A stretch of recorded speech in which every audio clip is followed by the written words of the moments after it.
They say love makes you soft. They lied. Love didn't make me soft. It made me dangerous. If I had known that the woman sleeping peacefully beside me that night would become the reason I buried my conscience, I would have left while I still had a soul. But love doesn't warn you. It waits. It waits until you've given everything, your trust, your pride, your future, then it pulls the knife slowly, so you feel every inch of the pain. This is not a story about heartbreak. This is a story about what happens after the heart stops bleeding and starts planning. I wasn't looking for love. Love found me on a rainy Tuesday evening when the city smelled like wet asphalt and regret. I had just closed my shop early. Business was slow, life was slower, and I was already tired of pretending things would get better. Then she walked in. Her hair was damp from the rain, her dress clung softly to her skin, and her eyes looked like they had survived things they never spoke about. "Sorry, are you still open?" she asked, her voice gentle but cautious, like someone who had learned not to expect kindness. I should have said no. Instead, I smiled and said, "For you? Always." That was my first mistake. Her name was Ilara. She told me she had just moved to the city, no friends, no family, no one to rely on. And for some reason, maybe loneliness, maybe fate, I decided to become her safe place. We talked for hours that night, about dreams that didn't come true, about childhood scars that never healed, about love that failed us before it even started. When she laughed, the world felt lighter. When she listened, I felt seen. By the time she left, the rain had stopped, but something inside me had already begun. Ilara became my routine.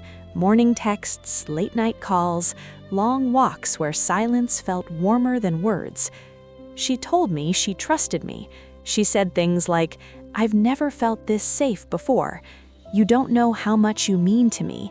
If you ever leave me, I don't think I'd survive it." Those words wrapped around my heart like chains, but I called it love. I ignored the tiny red flags, how she never talked about her past relationships, how her phone always faced down, how she went quiet whenever certain names came up. Because love has a funny way of making excuses for people who don't deserve them.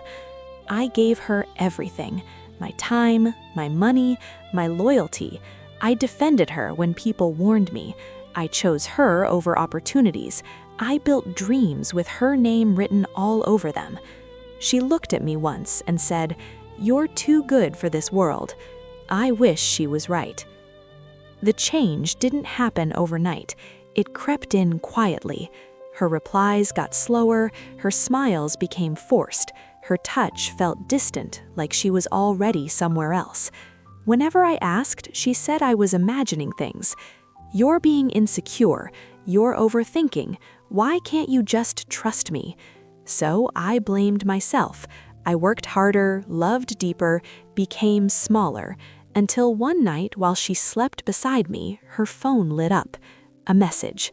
One message was all it took to ruin a lifetime. Did he suspect anything? My hands trembled. I told myself not to check. I told myself trust mattered. But curiosity has a way of choosing violence. I unlocked the phone, and that was the night love died. There were messages, pictures, voice notes, a whole relationship running parallel to mine. Years of lies, planned manipulation, calculated affection. She wasn't lonely when we met. She was hunting. I sat there in the dark, staring at the screen, while the woman I loved breathed softly beside me, peaceful, unaware that the man she broke was being reborn. I didn't cry, I didn't scream, I smiled, because that's when I realized something terrifying. If love could turn me into a fool, then pain could turn me into a monster. I didn't confront her. That's what she expected. People like Ilara survive on chaos, on tears, shouting, drama. They feed on reactions. They sharpen their lies against your pain. So I gave her nothing. The next morning, I kissed her forehead like always. I made breakfast. I asked about her day. She smiled, relieved. Relief is dangerous. It makes people careless. Inside, something had changed. The love that once rushed through my veins had cooled into something sharper, calmer, patient. Revenge doesn't rush. It waits.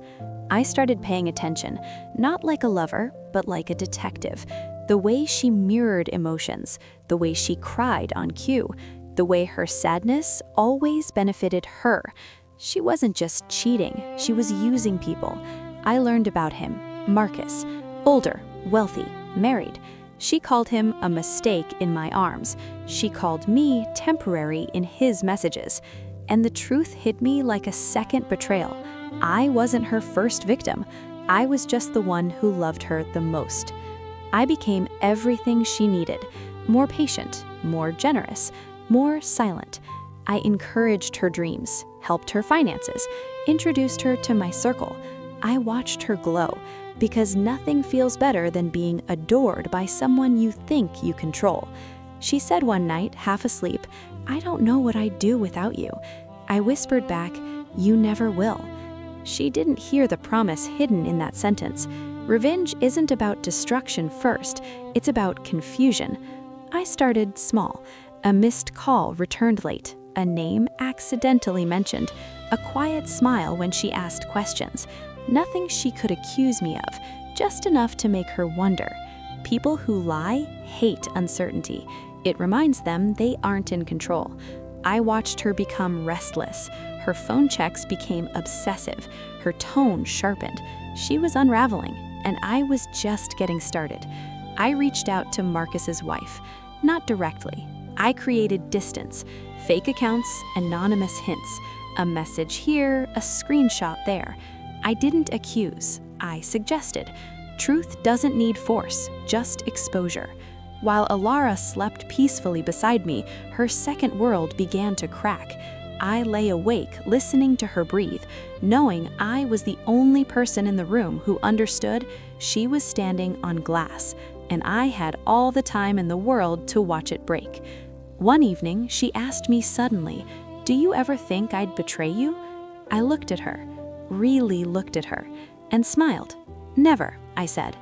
That was the moment she fell in love with me again.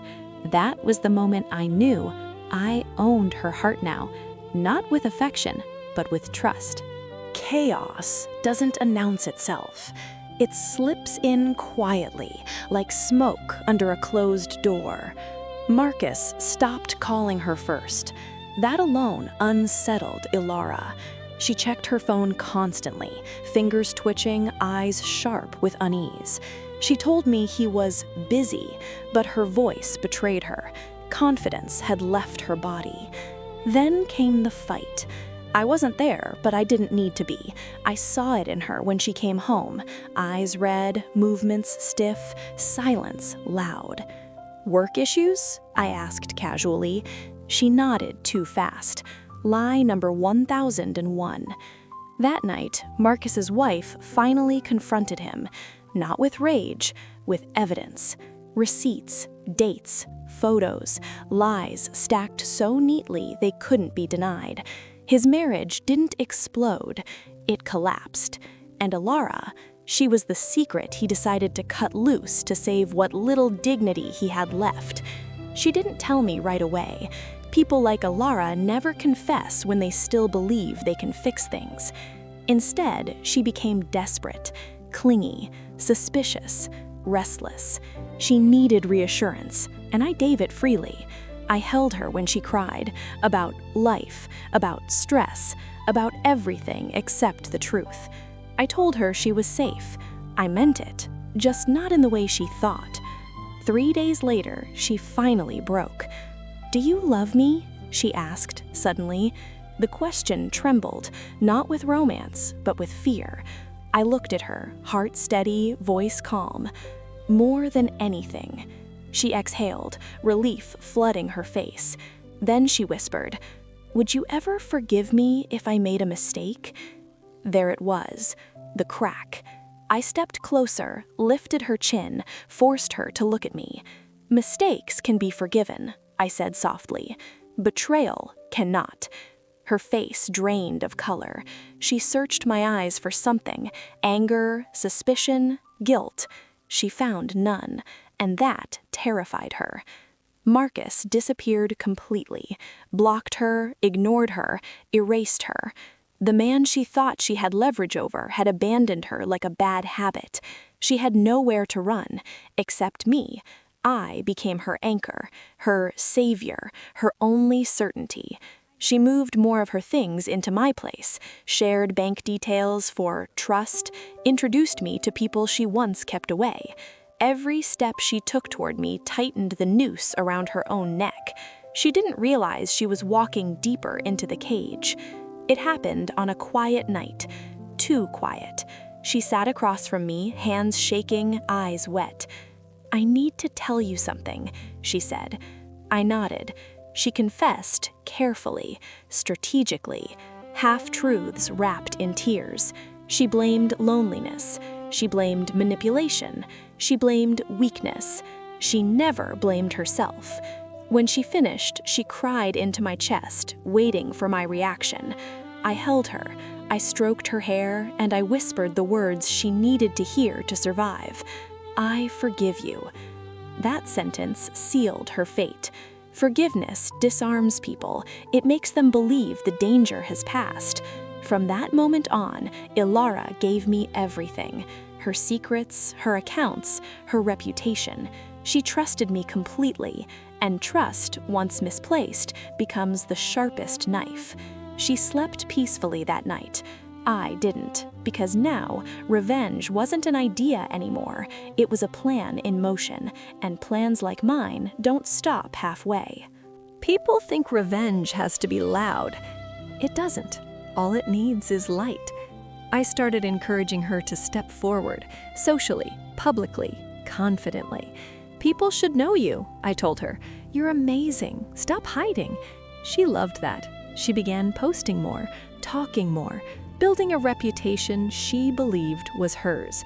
What she didn't know was that every story needs witnesses before it ends. I reconnected her with people from her past, old friends, former coworkers, familiar faces who remembered fragments of her story, but not the whole truth. I let conversations happen. I never accused. I simply confirmed. You too? That's strange. She told me something similar. I thought I was the only one.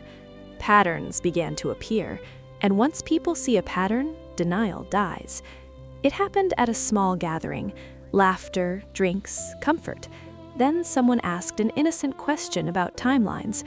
Ilara froze. Not long, but long enough. Someone else followed up, then another. Her story bent, then snapped. Silence filled the room, the kind that exposes everything. I said nothing. I just watched her realize that the version of herself she sold the world no longer existed. Marcus's wife finally spoke publicly, not with names, with experiences. Every word matched Ilara's patterns perfectly. People connected dots without help. Messages stopped coming in, invitations disappeared. The room around her began to empty. She asked me one night, voice breaking, "Why does it feel like everyone is turning on me?" I pulled her close and said, "Truth has a way of doing that." Now she needed me, not wanted, needed. Financially, emotionally, socially. Her confidence collapsed into paranoia. She checked mirrors like they might accuse her. She reread messages searching for betrayal. She cried without knowing why. And every time, I was there, steady, calm, loving. Revenge doesn't look like hatred. Sometimes it looks like being the only one who stays. One night, barely above a whisper, she asked, "Why are you still here?" I met her eyes. "Because I promised," I said. She smiled through tears. That smile haunted me, not with guilt, but with certainty. Because she still thought this story was about love. It wasn't. It was about accountability. She sensed it then, not consciously, but instinctively. People like her always do. "You'd tell me if something was wrong, right?" she asked. I nodded. that was my final mercy. I told her we were going out. Nothing fancy, just dinner. Closure. A new beginning, I said. She dressed carefully, like someone trying to look innocent for a crime already proven. Her hands shook as she applied lipstick. She smiled at her reflection like it might forgive her. "You okay?" I asked. "Yes," she lied. I smiled. The restaurant was quiet, private, intimate. Too intimate. She noticed it immediately. "Why is it empty?" she asked. "Because this conversation doesn't need an audience," I replied. Her instincts screamed. I could see it now, the tension in her shoulders, the way her eyes scanned exits. She tried to laugh. "You're scaring me." "Good." I slid my phone across the table. "Do you recognize these?" I asked calmly. Her breath stopped. Messages, voice notes, screenshots, dates aligned perfectly, no gaps for lies to hide in. Her face crumbled in stages. Confusion, fear, realization. "You went through my phone?" she whispered. "No," I said. "I went through you." I didn't raise my voice. I didn't insult her. I did something far worse. I told the truth. About Marcus, about his wife, about the accounts, about the friends who already knew, about how her world didn't collapse by accident. "I loved you," I said softly, "and you taught me exactly how to stop." She reached for my hand. I pulled away. She cried. Real tears this time. "I made mistakes," she said. "I didn't deserve this." I leaned forward.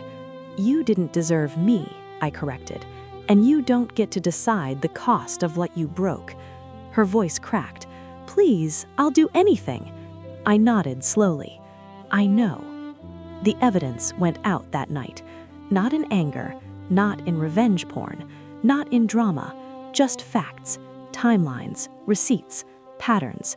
Enough to destroy trust permanently. Enough that no version of her story would ever fully survive again. I didn't celebrate. I went home. She tried to call. Once, twice, 100 times. I blocked her everywhere. The silence she once weaponized against others became her prison. People didn't hate her. They did something worse. They stopped believing her. Months later, I heard she moved away. New city, new name, same shadow. Some wounds follow you. Some lessons become you. As for me, I sleep fine, because revenge didn't make me cruel. It made me honest. Love didn't break me. Trust did. And when love became a burden, I put it down, carefully, completely, forever.